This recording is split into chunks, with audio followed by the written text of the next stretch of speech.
Hello everyone, welcome back to the channel. Today we are discussing about concept of pharmacodynamics. For more details, check out the link in the description below. Don't forget to like and subscribe for more updates.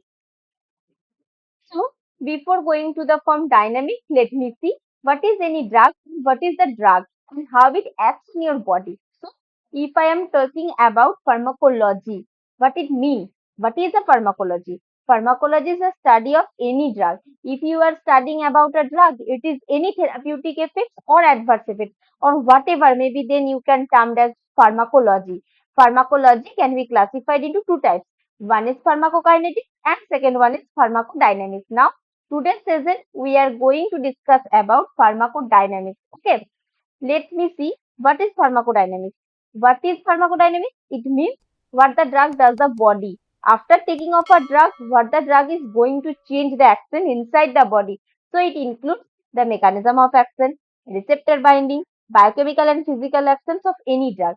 So here we will see the examples like adrenaline. So what is an adrenaline? Adrenaline is a sympathomimetic drug. It is a neurotransmitter. Which type of neurotransmitter? It is a GPCR receptor. Adrenaline will act according to the GPCR receptor. It consists of mainly two receptors. One is called alpha and second one is called beta. When adrenaline releases from the presynaptic neuron, it have to show its action by binding to the postsynaptic neuron. After that, it will show its action respectively. What it want to do? Adrenaline bind to the adrenal receptor. Then what is going to happen? It will stimulate the adrenal cyclase because it will act to the GPCR. So it will stimulate the adrenal cyclase. By stimulating the adrenal cyclase activity, what is going to happen here? It will increase the cyclic AMP level. So if you see, when the adrenaline bind to this adrenaline receptors, what is going to happen? It will stimulate the adrenal cyclase. It results in increased cyclic AMP levels as well as cardiac stimulation, hepatic glycogenolysis, hyperglycemia. Now we will see about the principles of drug action. We know that the drug is used to treat disorder or to diagnose or to prevent the disease. It do not alter the ongoing action. It don't alter any function of any system. So here we will discuss about five types of principles of drug action like stimulation, depression, dual action, irritation, replacement, antimicrobial effects, and also modification of immune status. These are the principles of drug action, where I had mentioned all in a single chart here. Stimulation, depression, replacement, irritation, and cytotoxic. Here we will see which side the drug will go and act. For example, if you see the stimulation, what the drug is going to stimulate, here adrenaline will stimulate. And where the side it will stimulate? It will stimulate the heart. What is the next example? Depression. In the depression, if you take the morphine, you can take the barbiturate and alcohol. The site, what is the site? The site to show its depression action on CNS. Next one is the replacement. So we can replace the drugs or hormones. So the replacement site was endocrine system. Next one is the irritation. So irritation drugs. What are the irritation drugs? Bitters, purgatives, all these are the drugs which fall under irritation action. So where is the site? Site is the GI team. Last one is the cytotoxic action. So if I am talking about the cytotoxic action, antimicrobial and anti-cancer drugs. So what is the site of these drugs? Parasitic cells. Now we will discuss about any mechanism of action, how the drug exactly acts when it enter into the body. So before discussing about this mechanism of action, I have to share the two terminologies. What is mean by drug action and what is mean by drug effect. So if you hear these two terminologies, you can say that both are the same. But what is the minor difference between the drug action and drug effect?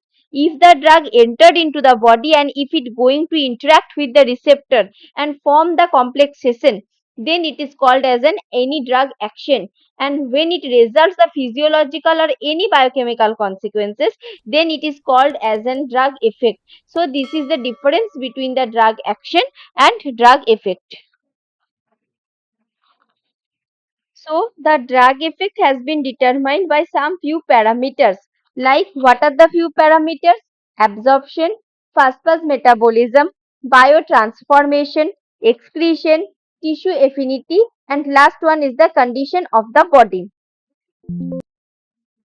Now we will see what is the exact mechanism of ionic drug. So once the drug enter into the body, it can shows its action by two ways. One is non-receptor mediated drug action and second one is the receptor mediated drug action. So what are the example falls under the non-receptor mediated drug action? Physical action, chemical action, action through enzymes, action through ion channels and action through transporters. All these five categories falls under non-receptor mediated drug action. Here, first we will discuss about any non-receptor mediated drug action. First one is the physical action. So, the lot of conditions, lot of categories falls under physical condition. Color, tincture of cardamom, physical mass, oral agar, absorb water, swelling, size, shows, laxative effect, smell, peppermint oil used to mask unpleasant smell. Then taste. Bitter taste increase HCl and improve the appetite. Osmolality. Osmotic diuretics like mannitol. Absorption. Kaolin and activated charcoal used in diarrhea. Second one is the chemical action. Antacids in the treatment of peptic ulcer. Potassium permanganate as oxidizing property. Chelating agent as chelation of heavy metals. Last one is the enzymes. Almost all biological reactions are carried out under catalytic influence of enzymes. Hence, enzymes are a very important target of drug action. Drugs can either increase or decrease the rate of enzymatically mediated reactions. Here, this enzyme has been classified according to its action.